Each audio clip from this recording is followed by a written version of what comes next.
Anderson, you are here in Camas and in Clark County, Washington today. You spoke at a recent rally about free speech, and you're from Texas, and you have an interesting story to share with us. Can you go ahead and elaborate, please? Yeah, I've been fighting for free speech for the last 2 years.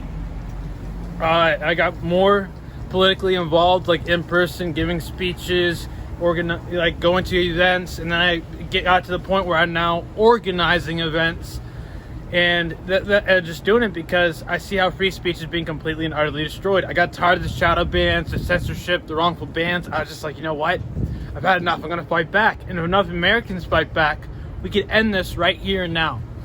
And now they're so terrified of the fact that we're winning that they wrongfully banned me on Instagram, they wrongfully banned me on Twitter, they wrongfully banned me on Facebook, all in one night, all in the same night. They completely deplatformed me off the internet because they know that we can win. The American people can easily win if we work together by protesting all these social media platforms, big tech platforms, telling them you don't get to just silence Americans without telling them why. Or else you're a communist. Not in this country, not on American soil. You can't just ban someone without telling them why you did it. That's not acceptable. So what was your platform? What was it called?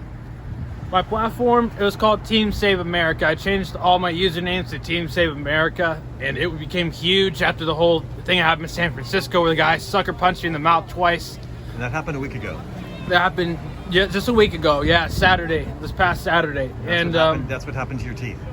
Yeah, and I talked about how this is what happens, America, when you lose your free speech, as they were throwing eggs and rocks and bottles at the stage at us. And it looked terrible, very bad for the left. And we completely won the narrative. It went viral. And now everyone's talking about, Twitter and big tech and what to do about them. I'm very happy that people are talking about it. But don't just depend on the Senate hearing. Don't do that. I want to see you out in the streets protesting against Twitter, protesting against Google, especially Google, protesting against Facebook, protesting against Instagram. Get some people, get some friends, even if it's just a small group of maybe 5 to 20 people. Go in front of their headquarters and protest. Get it on video. Post that video. No, what do you feel is happening, though? What are you speaking about that's getting banned? Well, I just told you guys, your right to peacefully protest, your right to free speech, you have the right. Like, here's a building right here. I could say, I'm going to protest 7-Up, the Mill Tavern. Mill Tavern, stop silencing us. That's all I'm doing. There's nothing wrong with that. That's my right. I can do that. And all I'm saying is go and do that to Twitter. Go and do that to Facebook. Go and do that to Instagram. That makes them really mad when they see in all the news outlets, in all the news articles, protest Twitter, protest big tech, protest Facebook, protest Instagram. They saw that, they got mad, and they immediately just banned me. Because I became the face of the free speech movement, the entire free speech, the real free speech movement that fights to end the wrongful bans and censorship. I'm not in this for money or just to be famous. I'm in this because too many Americans are getting wrongfully banned, wrongfully silenced. It must end now. I'm not settling for anything. I'm not taking no for an answer. It must end now. Now, your following was pretty big, right? And you were on Twitter, Instagram, and Facebook? In just hours, I gained 20,000 followers, and they immediately shut me down because they saw that I was getting too big, it's going too fast. They shut me down over and over, but they just can't stop it. What were you speaking about, though? Give me some examples. I kept telling people to protest against big tech, to protest against Twitter, to protest against Facebook. I didn't just recently start saying this. I've been saying this for an entire year. That's time to protest. So I just said, okay, I'm just going to go out and do it myself. I went out and I did it myself, and guess what?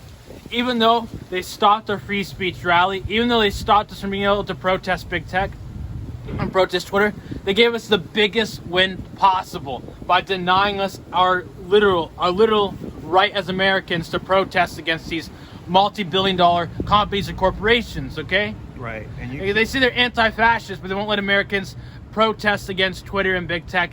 We all know what it is. They're trying to defend them because they like being able to keep us down because they're the real fascists. They don't want us to have free speech. They want us to be wrongfully banned without them telling us why. That's what Antifa and the Democrats want.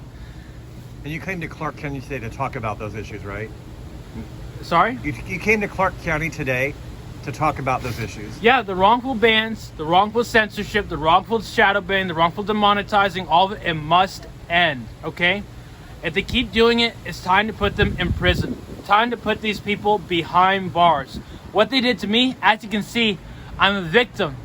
Okay, I'm not doing anything wrong. I'm not threatening anyone. Okay, I'm a peaceful man. I'm a good man. You Seriously. were quietly talking to a person on the sidewalk when that happened, right? Yeah, I wasn't talking to anyone, actually. I just put my arm around this guy that Antifa and the Democrats wanted to viciously attack and beat up.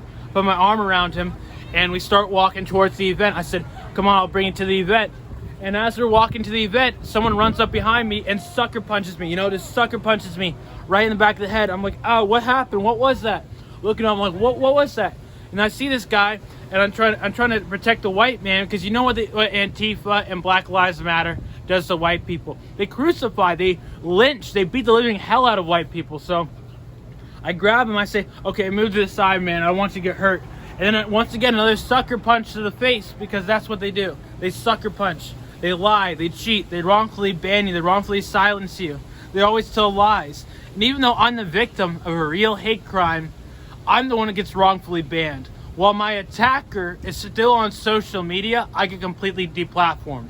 When they set up a GoFundMe for me and it raises over $37,000 to fix my teeth and help all the other people who were injured at the event and were attacked at the event or were put out of work because they went to the event, and also to help me continue my work, they take down that GoFundMe, but they still allow the person who literally attacked me, knocked out my teeth, to continue crowd raising for money, fundraising for money. And who was that person? Adroa Anderson. And that's the most ridiculous thing. This guy's 10 years older than me, but he acts like he's a 10-year-old, okay? And that's on video, right? Huh? It's on video. Yeah, it's all on video. It's ridiculous. It's like, I hold no grudge against this guy, but the fact that he's getting treated better than me when I'm the victim, this is ridiculous. All I did was try to walk into my own event, and they attacked me for no reason. I did nothing to them. And now after they ban me, they tell all these lies saying, well, he's going there to start violence. He's going there to start a fight. I'm sorry. All I ever did was tell you that you're more than welcome to speak at our event. You're more than welcome to debate with us. You're more than welcome to give a speech at our event. You chose not to. You chose to attack me. You chose to attack the people who went there. Antifa and the Democrats, the far left especially, has made it clear that they're radical. They're radical. They're not going to talk with you. They're not going to debate with you because they can't. They can't. What does Antifa mean to you? What is it?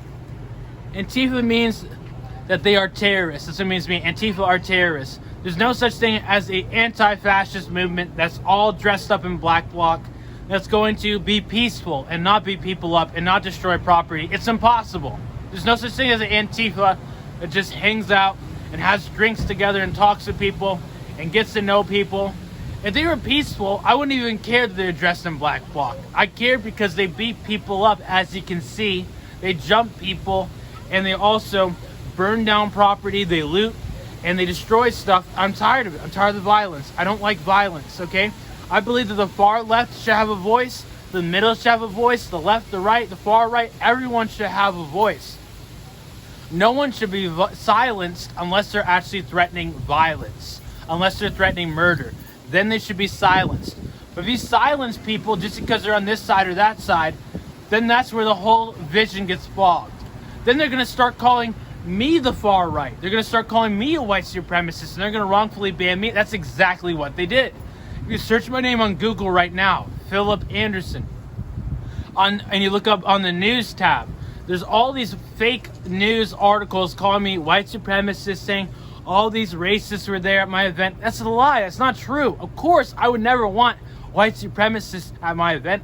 I hate white supremacists. Of course I hate white supremacists. That's complete and utter bullshit. And it's racist that they would even suggest that, okay? But that's the whole issue right there. That's what they want to do. They want to make up some lie, some false excuse after they wrongfully ban me. And that's the issue with saying, we're going to ban the far right. We're going to ban the far left. We're going to ban this person and that person. They make excuses. They tell lies. They'll call someone the far right and they'll ban them. Like they did to me. I'm not the far right. I'm not the alt-right.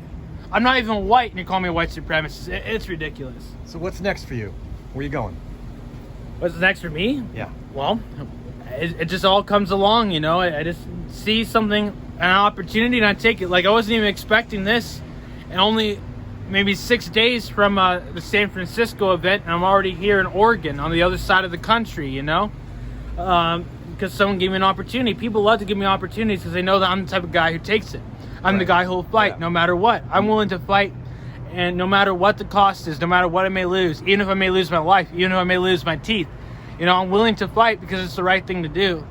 And that's the bottom line. I'm willing to go anywhere, any day, any time to fight for this country, protect the American people's rights and their freedom. That's what I'm willing to do.